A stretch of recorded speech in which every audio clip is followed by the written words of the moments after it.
नमस्कार बंधुरा मन्टिर रान्नाघर चैनेले तोमादेर स्वागत जानाच्छि। चले एलाम आरो एकटी नतून रेसिपि निये। आज आमी तोमादेर बानिये देखाबो चिड़े भाजा। एटी किन्तु कोनो नर्माल चिड़े भाजा नय, घरे बानानो मिक्स चिड़े भाजा। तो चलो किभाबे एई रेसिपिटी तैरी करलाम आजके तोमादेर सेटी शेयार करब। चायेर साथे बा मुखरोचक हिसेबे किन्तु এই চিড়ে ভাজা খেতে খুবই ভালো লাগে। আর এই চিড়ে ভাজা কিন্তু অনেকক্ষণ আমাদের পেটটাকেও ভরিয়ে রাখে। তো চলো কথা না বাড়িয়ে রেসিপিটি দেখে আসি। এই মুচমুচে চিড়ে ভাজা বানানোর জন্য প্রথমেই আমি নিয়ে নিয়েছি 2 কাপ মতো চিড়ে। এখানে আমি এই পাতলা যে চিড়েগুলো হয় সেগুলোই কিন্তু ইউজ করেছি। এই চিড়েগুলোকে কিন্তু আমি একটি ছাঁকনির মধ্যে প্রথমে নিয়ে নিলাম। এইবারে এটিকে হালকা ছেঁকে নেব, কারণ এই চিড়ের মধ্যে অনেক দানা বা ভাঙা চিড়ে বা গুঁড়ো অংশ থাকে, যেগুলি কিন্তু আমি আগে ছেঁকে নেব। এইবারে কড়াইয়ে কিছুটা সাদা তেল গরম করে নিয়েছি। তোমরা বলবে যে এই তেলের মধ্যে কালো ভাবটা কি? আমার আগের রেসিপিতে আমি মাটরি তৈরি করেছিলাম, তো সেই তেলটি কিন্তু আমি এখানে ইউজ করছি। তোমরা চাইলে আমার আগের রেসিপিটি ঘুরে আসতে পারো।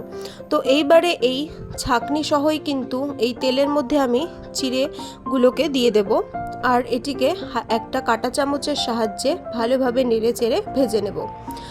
আর 2 কাপ মতো চিড়ে যেহেতু আমি এখানে চিড়ে ভাজা করব, সেই 2 কাপ চিড়ে কিন্তু আমি একবারে কিন্তু দিয়ে দেব না, অল্প অল্প করে ছাঁকনির মধ্যে চিড়ে নিয়ে কিন্তু আমি এগুলোকে ভেজে নেব।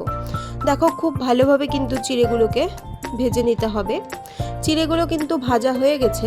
এইবারে চিড়েগুলোকে একটি বোলের মধ্যে নিয়ে নেব।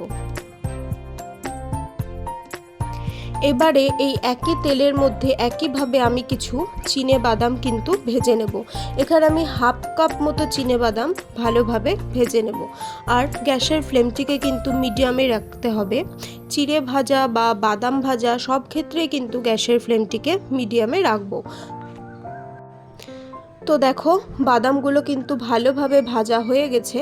এইবারে এগুলিকে নামিয়ে আমি চিড়ের ওপর দিয়ে দেব।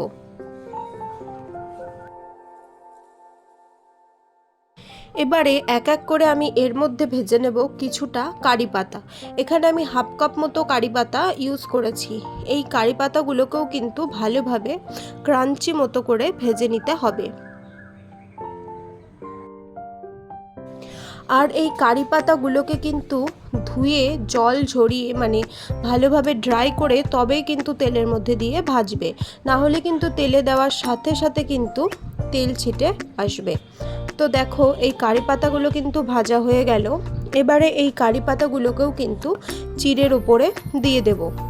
এইবারে যেহেতু কড়াইয়ের তেল অনেকটাই কমে এসেছে, তাই আর ছাঁকনিটা ইউজ করব না। এর মধ্যেই 2টো শুকনো লঙ্কা আমি ভালোভাবে ভেজে নেব, আর এটিকেও কিন্তু চিড়ের ওপর দিয়ে দেব। একটু হাত দিয়ে তোমরা গুঁড়িয়েও দিতে পারো পরে, সেটা লঙ্কাটি ঠান্ডা হলে তারপর গুঁড়িয়ে দেবে। এইবারে এই তেলের মধ্যে দিয়ে দেব কিছুটা পরিমাণ কাজু বাদাম। এই কাজু বাদামগুলোকেও ভালোভাবে ভেজে নেব এবং চিড়ের ওপরে দিয়ে দেব। তারপরে এর মধ্যে অ্যাড করব 1 কাপ মতো ভুজিয়া। এখানে আমি হলদিরামের ঝুরি ভাজা বা ভুজিয়াটি ইউজ করেছি, তোমরা যে কোনো ঝুরি ভাজাই ইউজ করতে পারো। এইবারে এই সবগুলো উপকরণকে খুব ভালোভাবে একবার মিশিয়ে নিতে হবে, যাতে সব কিছু ভালোভাবে মিক্স হয়ে যায়। আর এই চিড়ে বাদাম কারি পাতা সব যখন ঠান্ডা হয়ে যাবে তখনই কিন্তু এটিকে মিক্স করতে হবে। এইবারে এর মধ্যে দিয়ে দেব বিট নুন, আর একটা মশলা করে রেখেছিলাম, সেটা জিরে ধনে আর গোলমরিচ ড্রাই রোস্ট করে সেটিকে গুঁড়িয়ে নিয়েছিলাম। তো আমি 1/2 টিস্পুন মতো বিট নুন আর 1 টিস্পুন মতো এই মশলাটির মধ্যে দিলাম, আর ভালোভাবে কিন্তু এটিকে মিশিয়ে নিলাম। খুব ভালোভাবে মিশিয়ে নিতে হবে যাতে নুন আর ওই মশলাটি প্রত্যেকটা চিড়ার গায়ে মিশে যায়। তো দেখো তৈরি হয়ে গেল ঝাল ঝাল মিক্সচার চিড়ে ভাজা। সন্ধেবেলা চায়ের সাথে আর মুখরোচক হিসেবে কিন্তু এটি খুবই ভালো যায়, আর তোমরা অনায়াসে এটি 2 সপ্তাহ স্টোর করে রাখতে পারবে। আমার এই রেসিপিটি যদি তোমাদের ভালো লাগে অবশ্যই ভিডিওটি লাইক করবে, শেয়ার করবে এবং চ্যানেলটিকে সাবস্ক্রাইব করে পাশে থাকবে। আরও নতুন নতুন রেসিপি পাওয়ার জন্য অবশ্যই বেল আইকনটিকে প্রেস করে রাখবে। Thank you.